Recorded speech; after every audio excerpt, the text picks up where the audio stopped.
what's good, everybody? We back. It's reacting to Frogs 1972? What the fuck? Why am I reacting to this old shit, bruh? This wasn't even, like, bro, my mom wasn't even born, bruh. Hold on. 82, 92, 2002, 2012. Okay, well, she was born. Let me know what y'all think. Oh, yeah, I forgot to ask y'all. If y'all like the me recording on my Xbox or me recording it on my PC, which one's better? I think Xbox looks better just because like I'll be on Xbox more when I'm streaming. And right now I'm streaming right now. If you see a kick, make sure y'all come some. Oh yeah, by the way, yeah, yo, if you know, you know. Well, yeah, let's get into it. Yo, my shit's finally working, bro. It take 1 hour and 50. But yeah, you can look at my. Yo, I'm not gonna lie, it looks like I'm getting carried, doesn't it? Man, let's just hide that shit. I'm 5-0 though. So yeah, let's get into it. Buddy, real fast, I want to introduce you all to Molly. She's the newest member of the Dead Meat family. Molly? She was my dad's dog, and now she's ours. You can see her on every podcast episode, and I'm sure she'll be showing up in sketches and sponsor bits. Her and Lucy are still learning to get along, but you know what? I think they'll get there. All right, just wanted you to meet Molly. Thanks, everybody. Be good puppies. Welcome to the Kill Count, where we tally up the victims in all our favorite horror movies. I'm James A. Janice, and tomorrow is Earth Day, so to celebrate, we're looking at Frogs, released in 1972. And yes, it takes place on the 4th of July, but its message is more relevant for Earth Day. That's because Frogs is an eco-horror kind of creature feature, with a bunch of rich polluters getting killed by all sorts of animals. Snakes, lizards, crocs, spiders, scorpions, turtles, crabs, pretty much every animal. Except, well, frogs. I mean, they're there, hopping around and croaking relentlessly in the background. But there definitely ain't any hand-eating frogs like we see on the movie's memorable poster. Chels and I covered this on the podcast a few years ago during our Creature Feature Summer series. I loved Frogs, mostly because it features a large family of despicable rich folk. We are the ugly rich. It's the same kind of sprawling blue blood family tree you find in stuff like Knives Out and The Girl with the Dragon Tattoo. I'm a sucker for stories with extended families of conniving characters, from Game of Thrones to Succession to Arrested Development. Frog's Crockett family fits right alongside the Roys and Bluths. The Crockett's have made their riches with factories that pollute the environment. I need to As watch they that celebrate a movie. bunch of Knives their Out. birthdays on their If he estate, made they a, wind up entertaining an Kill Count, but I already ecologist/nature reacted to it. photographer named Pickett Smith. Smith's played by a Sam Elliott, who's so young he hasn't grown into Sam Elliott yet. Dude's 28 here and distractingly attractive, even if his face looks entirely different without a stash. My brain can't even rectify that this is the stranger from The Big Lebowski. Frogs is super 70s, super schlocky, and wears its environmental message on its sleeve. I still believe man is master of the world. Does that mean he can't live in harmony with the rest of it? There's no nuance here, but the two main I have no characters idea are who Sam forceful and Elliott is, by the compelling way. thanks to Sam Elliott and Oscar-winning actor Raymond Milland, who plays the family patriarch Jason Crockett. They keep one foot of the movie on the ground, while the other's auditioning for the Rockettes. This shit gets ridiculous is what I'm trying to say. I mean, murderous reptiles kill someone with poisonous gas, and then laugh fuck? about it, I'm pretty sure. It's a quick watch Bro, with like, how fun does he be characters, finding silly these kills, movies? and even some wildlife photography. I remember my photography days. Ooh, look over there. Wild Raycons from today's sponsor. Oh, and over there, too. I bet that guy's rocking out in noise isolation mode to enjoy the D&D podcast without the disturbance of an unsleeping city. Whoa, another Raycon listener. It's a whole Raycon habitat. Though with 50,000 five-star reviews and custom gel tips providing the perfect in-ear fit, I can't say I'm surprised. Time was always short on those safari trips, but one more shot couldn't hurt. Holy shit, what a find! I've spotted the fabled Zoran in his natural environment. What the hell? Oh no, did he use up all 8 hours of playtime? Sad to see, but maybe if we're really quiet, we can witness one of nature's great miracles. Yep, there it is. A photographer dreams of a moment like this. See, since Raycons cost half the price of comparable earbuds, Zoran was able to buy a pair and a spare for the same price as just one of their big-name competitors. So now he doesn't have to go tuneless, waiting for those buds to charge. I wonder what he's listening to. Oh, should have known. You can snap up your own Raycons at the link in the description, fuck or was go to that? buyraycon.com/deadmeat to get Yo, why is- 15% off your Raycon order. Now let's get froggy like a Terry and count up some kills, motherfroggers! The movie begins with that PG rating. PG for pretty green. Nature photographer Pickett Smith is drifting down the river playing Pokemon Snap when he sees a critter he's never captured before, the elusive Tidal Car. 4 stars, that is large and in the center. Professor Mir loved that shit. Smith's photos change from fauna to garbo as he comes across a bunch of floating trash and chocolate fountains. Augustus, save some for later. In the same lake are a pair of rich siblings boozing and boating, with no one looking like a skiing hunchback. Jeez, really, man? Doesn't even look comfortable to drink right now. Chugs McGee nearly hits the hero and knocks him out of his boat, but that Smith's a little schemer and pulls him into the water with him. We're all having fun here. This is Clint Crockett and his sister Karen, who knows she just hit the jackpot. Look at Sam Elliott. The hunk gets invited to the Crockett family home / onesie pajama emporium, where Karen models their wares. They offer him some dry clothes and temporary respite from all the damn croaking going on. These frogs won't shut the fuck up.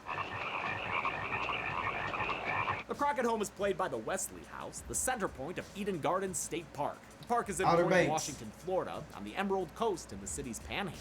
Smith meets Karen and Clint's family, a whole clan of Crockett's and Martindales. The head honcho is their industrialist grandpa Jason Crockett, shit head not of the in Outer table and Banks? leader of the bloodline. Acknowledge him! He's hated by the public and his own family for being an ornery dick. He's gathered his family here this Independence Day weekend because a bunch of them have birthdays in a row. His is the most important, of course. He even shares it with America, because it's on the 4th of July. Jason's daughter, I think, is Iris Martindale, a spacey butterfly enthusiast who don't like the government trying to regulate their factories. Cost millions, and our dividends will be shot to hell. Her husband, so Jason's son-in-law, I think, is Stuart Martindale, who's a genius when it comes to getting rid of the loud-ass mother-croaking frogs. I have suggested pouring oil on the water to choke them off. That would help, wouldn't it, Mr. Smith? Yeah, but you'd be killing a lot of other things at the same time. I love that because this is 1972, that had to be explained. Iris and Stu have 2 adult sons, Michael and Kenneth Martindale. The older brother Michael is basically Jason's personal steward, and seems kinda like the punching bag of his family. The boy's a loser. His younger bro, Kenneth Martindale, is here with his girlfriend Bella Garrington. The 2 of them are more fashionable and hip than the others, and seem put off by Ken's hoity-toity family. Bella bonds with Mabel the maid, since they both have the same full first name. Oh, and also, because they're sisters stranded in the whitest of white territory. As for Clint, he's got a wife named Jenny, whom he met in high school. That's when they both peaked, her as a cheerleader and him as a star football player. Recognize old Clint? I bet he could throw a football over the mountains. Jenny's mad that Clint's always drunk, probably because of giving him that whiskey dick. Though, maybe not, since the lech also hits on his cousin's girlfriend right in front of his wife. Clint and Jenny have 2 undisciplined kids, Jay and Tina Crockett. They like sticking frogs in faces as much as their Uncle Mike likes tossing them around. Ribbit. I love Jason's response to getting a gigantic frog stuck in his face. Jay, Tina, you're both late. Now go sit down and eat your food. Jay, you were right. He was gigantic. Kid's annoying, but he's right. That was a huge croaker. These shitty kids light firecrackers and throw them at the frogs, all in service of ending this non-stop soundbed of croaking.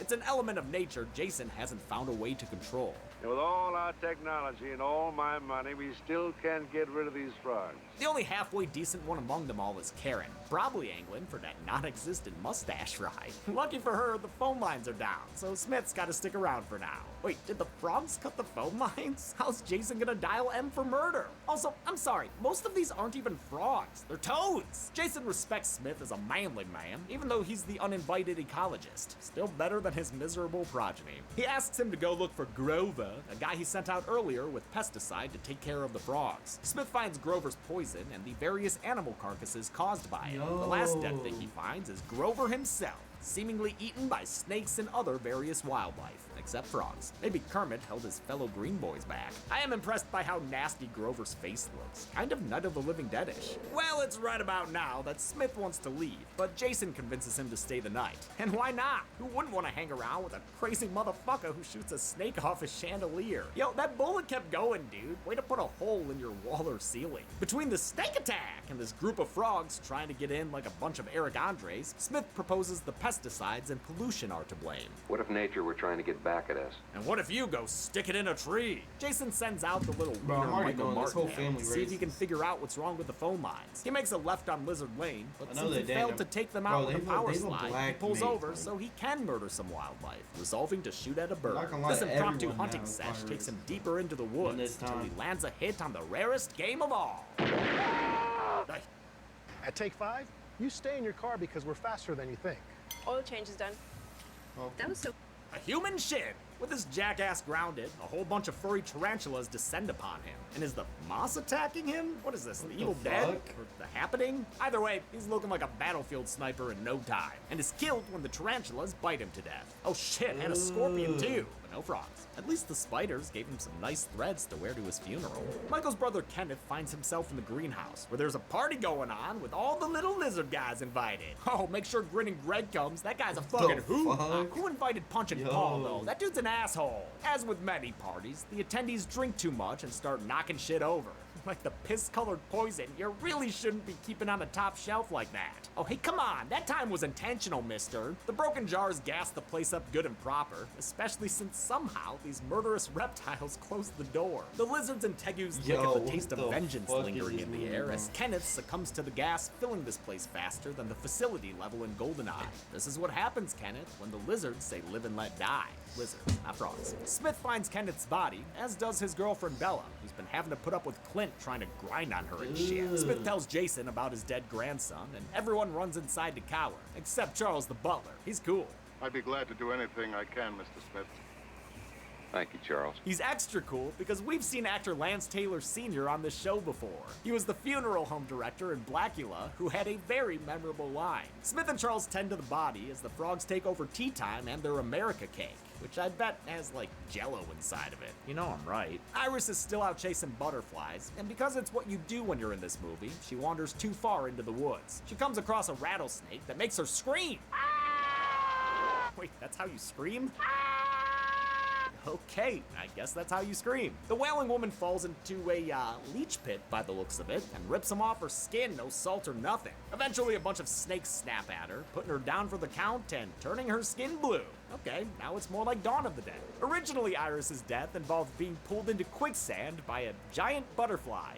Footage of that can be seen in the movie's trailer, but I'm not exactly sure why they changed it. Stewart is out looking for Iris, but the guy can't even see a crocodile he walks right by, so I doubt he'll find his wife. Stu winds up wrestling that crocodile, or at least his stunt double / croc wrangler does. Holy shit. Seriously, frogs? You made a man wrestle a crocodile? Unky Stu loses the bout, turning the water red and giving that croc a snack he'll come back to later, probably when he wakes up at Bro, night that to go black pee. ass Sounds like water. the croc handler, whose name I can't find anywhere, was also in charge of the other animals. He'd empty a tub of frogs and get them to jump by hitting the ground with sticks. And for Michael's death, he kept the tarantulas in a cooler to chill them out and slow them down. Actor David Gilliam appreciated that. They were moving pretty slow, and I didn't feel too uncomfortable. Despite Kenneth's death and the magically disappearing Martindales, Jason refuses to veer from his plans and chalk this up as a lost weekend. This old man's a birthday boyzilla. Year ends and the year begins. It always has, it always will. Always? What do you mean, always? I'm not interested in what you think. Ah, there it is. The talented Jason I Milland told reportedly you. hated shooting this film, thinking he was above it, and no doubt knowing that his career was on the downslope at this point. His on-set behavior was described as cold and not personable, which probably helped the actors playing his cowering family members. One thing Milland hated in particular, besides the script, was the Florida heat that kept melting the toupee off his head. Though Jason swore him to secrecy, Smith tells the family about Grover's death. He tries to calm them down with a plan to get off this island, because he ain't looking to have a tombstone here. But Jason doesn't want his family to abandon their property. I control these people, not you. Bella, understandably, doesn't take too kindly to that, and pretty soon Charles and Mabel are joining her and thinking it's time to go. Jason angrily lets them leave, risking their lives by having drunk Clint drive them to shore. He does so in his speedboat, only to find that the reptilian menace has already landed across the pond. Like, literally, I don't mean the UK. There's not a soul in sight here, only signs of some, like a tackle box and a nice little festive barbecue area. Things then get Hitchcockian, sending the deserters and their luggage to run away. Clint comes back to the dock to find his boat floating in the lake. The mooring line was cut, apparently by a lizard who finds that hilarious. He dives in to get to the boat. Should have sword lunged, dude. But before he can come aboard, a water snake catches up to him and kills him via the dreaded bloody hand. He sinks below the water and drowns while his wife Jenny watches through binoculars. Jenny runs to the water, screaming for her man, only to get stuck in some muck. She screams her fucking lungs out as a giant turtle, not frog, approaches. She's killed off screen, but we do get to see the carnage a little later when Smith finds her body in the water. Bad case of crabs there, huh, Jen? Still not frogs. The frogs are doing their part, I guess, non-lethally menacing the people inside the house. It's just Jason, Smith, Karen, and these newly orphaned kids now. And everyone wants to leave except Jason, who's still being a little birthday bitch. You want to leave? Go.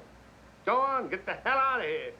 Those kids are like, okay. Karen can't convince the last dinosaur to budge, so they say their goodbyes and leave. Geez, don't let those kids step on any of the frogs, please. Watch out for the frogs. Yeah, you tell them. They reach the water and hop into a canoe, then have a violent aquatic adventure as Smith beats a snake with an oar and shoots a croc. Damn, dude. I guess he'd rather be the quick than the dead. When they reach the dock, they find nobody there. Quick, kids, awkwardly march around trying to find someone. Around the back of a shack, they sadly come across a bunch of bloody luggage. I hate that this is the case, but I'm gonna count Bella, Charles, and Mabel as dead, since it's pretty strongly implied here. Smith. Yo, what am I watching? Damn, he's showing this face. Smith flags down a car on the road, and he, Karen, and the kids load inside. It's a station wagon driven by a mom with her son Bobby. Hi, I'm Bobby. Hi, Bobby. Wait a minute, Bobby. What do you have there? Oh no, it's a frog! Despite that freeze frame, we've still got to wrap things up with old Crockety Jason. He's alone in his house, aside from his good boy Colonel, as the frogs crash the place and mess up his tunes. Wait, what? Are the frogs calling him? I don't know, man. In this movie? Fucking maybe. The frogs overcome his home as his various mounted animal heads stare down at him. The croaking overwhelms the discordant noises on the soundtrack as Jason falls from his chair and is buried in frogs, including this chonker. The movie ends with Jason Crockett killed by frogs. Fucking finally! Apparently, this death scene needed a body double since Ray Milland got sick of shooting the movie and left 3 days before production wrapped. The movie ends with an animated frog eating a hand. He does exist! How many people were killed by a bunch of animals who mostly weren't frogs? Bro, Let's I find don't out blame and that hop dude. to the numbers.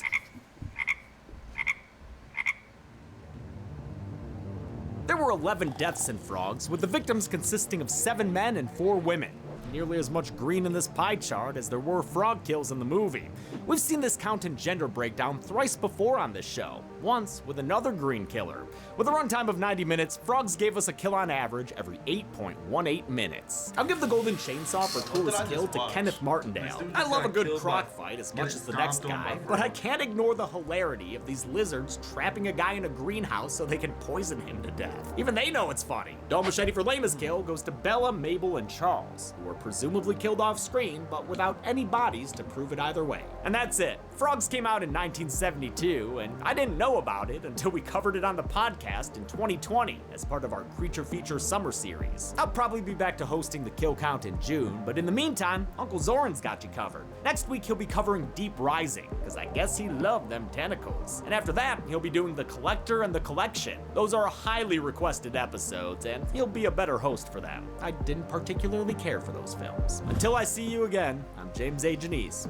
This has been The Kill Count. Thanks for watching this kill count on frogs. I don't Ooh, shit. This will be uploaded the 24th, yeah, okay. Let me know what y'all think. Bro, can y'all please, I'm streaming all the time at nighttime whenever I don't work, so please, if you're watching this, bro, watch the stream. Kick.com/Vince66. It's in the description, please.